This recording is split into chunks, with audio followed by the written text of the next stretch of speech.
Hey, so I just saw Fantastic Four First Steps, and it was okay. It was like alright. I mean, it's not my favorite Marvel movie by far. Like, it's definitely in the lower range of the Marvel movies. It reminded me of like the first like few Marvel movies, um, in good and bad ways. Like, it felt like okay, this is like a solitary story that you don't need any context or anything to like go into and understand what's going on here. They tell you everything. But it felt a little clunky to me as well. Like it felt a little slower paced and I don't know, boring a little bit. Um, I do like the dilemma being like, give me your child or like I'll destroy your entire world.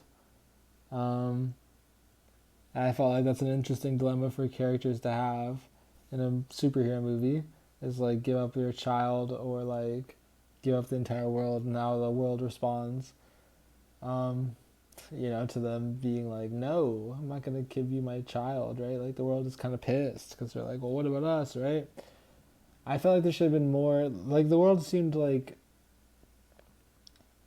little strange. Like they mentioned the Galactus cult like briefly, but I don't think it's shown enough in the movie the fact that people are pissed.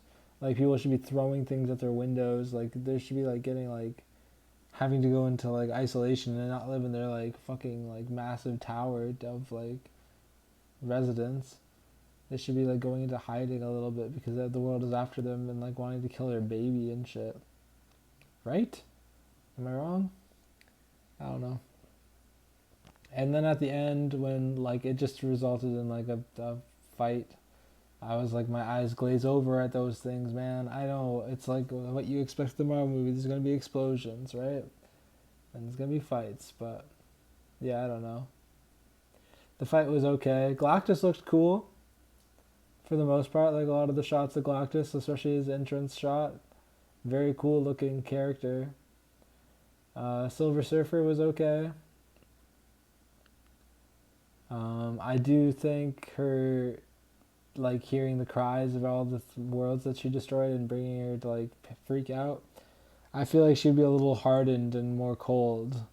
Like you've witnessed all these like deaths multiple times over and over and over again. Now it's all it takes is Johnny playing them for you all at once for you to freak out. I don't know. That felt a little weird to me. Um, I like the main four though. They all do a good job. Natasha Lyonne's in it. I like Natasha Lyonne. She's a very small role as like Ben's love interest, the Thing's love interest. Um, and they make her Jewish, which is like interesting to introduce. Like I don't know, like obviously religion exists in the Marvel universe, but that's cool. Jewish people exist in Marvel. That's nice to know canonically. I don't know. Any mention of religion in a Marvel movie, like a superhero movie, felt weird to me. Not weird to me. It felt like something they wouldn't really touch on. So they briefly mentioned that for her. Um, what else goes on? I feel like Pedro Pascal would look more like Reed Richards without the mustache, but he looks better with like I feel like he like just feels more comfortable with the mustache, and a lot of people would say he looks better with the mustache and more handsome. And maybe he is a handsome devil, but I feel like he would look more like Reed Richards without the mustache. But this is a different universe, so he could do whatever he wants, really. Um, spoilers, spoilers, spoilers. At the end, the Galactus isn't like dead. He just like goes through a hole. I also went to the bathroom at one point, right? So I don't know if I missed some context clues or some exposition. Um, but where did they send Galactus at the end? Like he's just further away, probably, or is he in a different universe? I don't know.